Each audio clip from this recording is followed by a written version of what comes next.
So why do I love Dark Souls 3 so much? It's probably the question that a lot of people have been asking. Well, luckily, I'm about to answer your question in this video today.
So I chose the beginning clip for two reasons.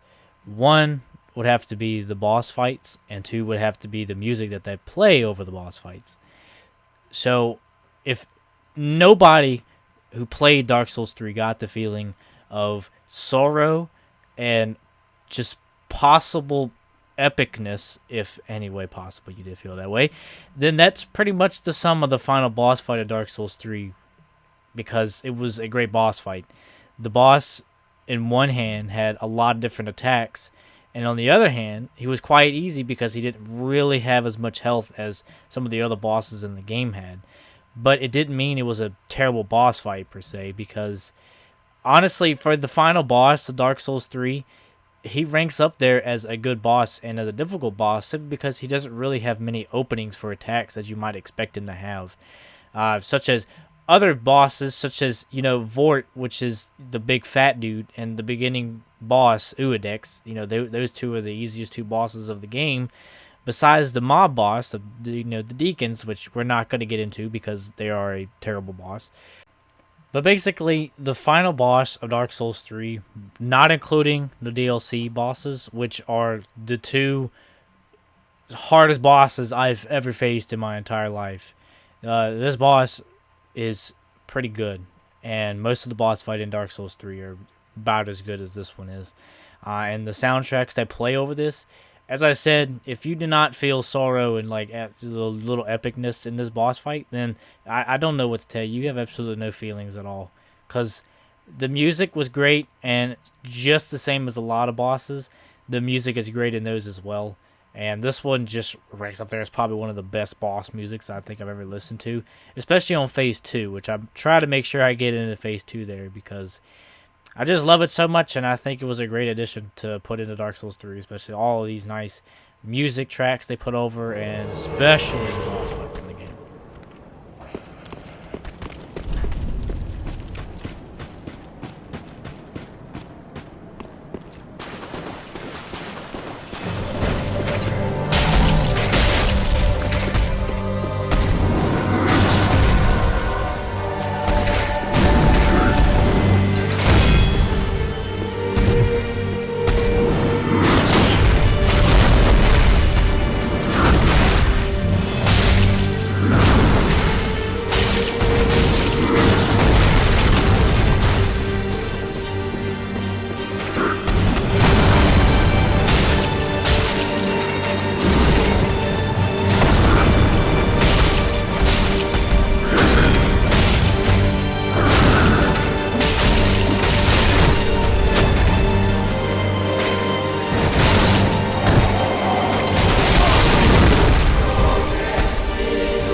Okay, so I had decided to not actually like voice over the gameplays of this video, simply because I want the gameplays themselves to pretty much tell the story of what I'm about to say.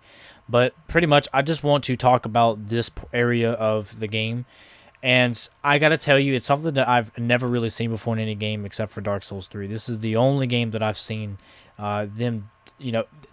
this done before. And honestly, that would have to be that they literally reused an area of the first part of the game, just copied and pasted it, but they made their own tweaks to the first boss and literally made him more difficult. And I gotta tell you, on New Game Pluses, like in the high-ups, I stopped facing Champion Gundyr, which is the guy I stopped facing him after a while because he was so difficult. They made him a bigger version of the tutorial boss, which was Uadex. The tutorial version of him, they just buffed him up. It was just insane how much they buffed him, and he was so much more difficult and more agile. And I thought it was a brilliant move to reuse an area and to make it important to the ending of the story that you wanted. And I thought that was a nice little, I thought that was a nice thing to do with the game, because you start in the graveyard and then part of the ending has to take place from an item you get from the graveyard that you kind of started from, but it's kind of back in time sort of thing. So it's a little weird, but it's nice to see this, because they have different enemy placements and they have a different boss technically, and it just worked out so well, and it was nicely detailed, and it was nice effort put into it. And just because it copied and pasted doesn't mean it's a bad area. It's difficult, yeah, especially the boss, Champion Gundyr, because if you're doing it, like, I always summon Swordmaster in whenever I get a chance, because Swordmaster is like one of my favorite NPCs in the game.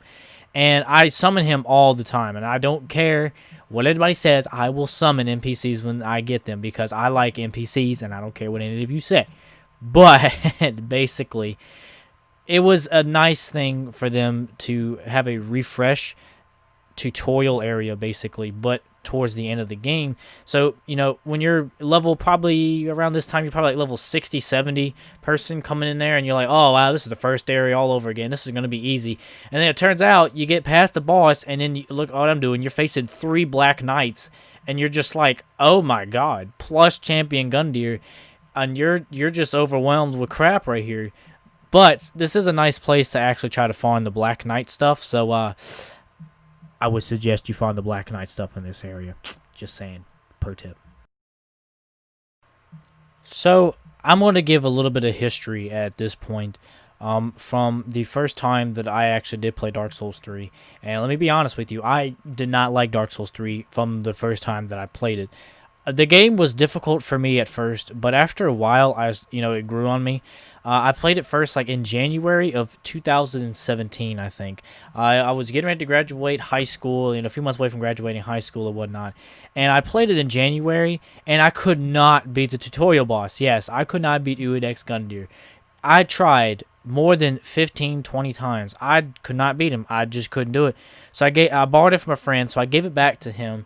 And then around June, they had it at Walmart for $20. So I actually bought Dark Souls 3 from Walmart in like June for $20. And then I actually started playing it more and more, and I ended up beating Uodex. And after I did that, I started moving on. I played with my friends on there, and after a while, I started learning the game, myself. I played through it myself. I got to New Game Plus 10 on Xbox One version, and I gotta say, it was, honestly, after a while of playing it, it was a game that I've always wanted to play, because I've always wanted an RPG game in which I could just create my character any way I want with different armor sets. And I've never played any Dark Souls game before 3. I've played Dark Souls 1 and 2 now. I haven't beat them, but I've played both of them, and I've played Bloodborne. Haven't beaten Bloodborne, but I love those games. And Dark Souls 3 just has a special place in my heart for being that RPG that I've always wanted to play, but was, never able to find it. But it became that RPG, because after Skyrim and, all that stuff where you could create your character and everything, it didn't have the same boss flair as much as Dark Souls 3 did. You get a big sense of accomplishment when you defeat a boss. Use your, just pretty much using yourself as a weapon, and your mind, learning their movesets and everything. It's just a nice thing when you defeat a hard boss that you have not been able to defeat for a long time. Just like Nameless King, for an example, which I will be getting to in just a little bit. But these bosses, Dark Eater Midir, the dragon, took me 34 tries to beat him by myself. But when I finally defeated him, I swear to God, I cried at like 4 in the morning. And it was the greatest feeling I think I've ever gotten. And no other game has really given me that much sense of accomplishment of defeating a hard boss that I've tried so hard to defeat.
So here's the boss that was literally named the hardest boss in any game ever until Dark Eater Midir and Slave Knight Gale arrived to the scene. And sorry, I forget about you, Freed. Sister Freed from Dark Souls 3 Ashes of Ariandel DLC. Let me tell you this. The Nameless King. I had heard so many stories about the Nameless King, his difficulty for so long, and I was so nervous about facing him. And like my first time ever facing him, you can see it actually on my channel from me. It's called the Dark Souls 3 three-man boss beatdown. You will see it on my channel. Me and my two friends played it, and them two attacked the Nameless King the whole time while I stood back and let him do it. But after a while of playing the game myself and learning them, the Nameless King became something of a little bit of an easy boss, especially compared with the likes of Gale and, as I said, Dark Eater Midir. But Gale even took me one try to defeat, and sometimes the Nameless King takes two, but only because of the King of the Storms phase, which I completely skipped that part because that part is so tedious. Like, all you do is just follow the dragon around the whole time. You can't lock onto him because he's just going to unlock it, and it's just, he's the King of the Storm Dragon is such an annoying thing. But the Nameless King, honestly, one of my biggest achievements in a game was defeating him by myself for the first time, which I've actually done. I think in a 54-minute video, I actually defeated him by myself. I live streamed it, and I defeated him by myself for the first time. I'm pretty sure it was the first time. And that was the greatest achievement of my life. That was up until I defeated Dark Eater Midir by myself and Slave Knight Gale by myself. Those two are my biggest achievements I've ever achieved in the history of Dark Souls. But pretty much, the fact of the matter is the boss fights are magnificent. The music in boss fights are also great. And the fact that this RPG pretty much gave me the sense of accomplishment that I've literally wanted from a lot of games that I've played. And it gave me the fact that I could create my character and upgrade my weapons pretty much any way that I wanted to. And they had so many armor sets that I liked and I could choose from. And also, I could use different armor sets to prepare for a boss battle, such as the Nameless King. I just wear a bunch of stuff that's, that defenses against lightning pretty well. Those are the stuff that I usually use against the Nameless King. That's why I was wearing that ridiculous outfit when I went against him, because, I had to have some lightning defense, because that's where most of his damage comes from, is lightning. He has some physical damage, yeah, but lightning does most of it. And unfortunately, I wasn't strong enough to hold a big shield like I normally would, which I would be carrying myself Havel shield, or the freaking Dragonite Olmor shield. That's exactly the two shields I'd probably be using, because they have really good defenses, especially Dragon Slayer Armor. He has the best lightning defense on his shield possible. But pretty much in the end, Dark Souls 3 was an amazing game, and the reason why I love it is because the boss fights are great. It lets me customize the guys the way I want. The combat is excellent, and the music is great, and it just makes everything come together. And yeah, I die a lot in the game, and honestly, if people think it doesn't take much to beat this game at all, then you have another thing coming to you, buddy.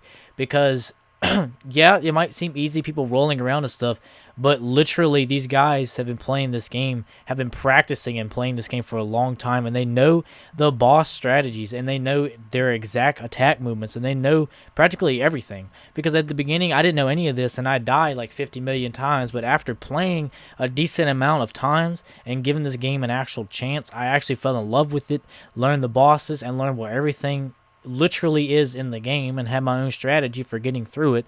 And it was a nice feeling of accomplishment. And to be honest with you, I wish I could relive it all over again with Dark Souls 3, because this is honestly one of the best games ever made.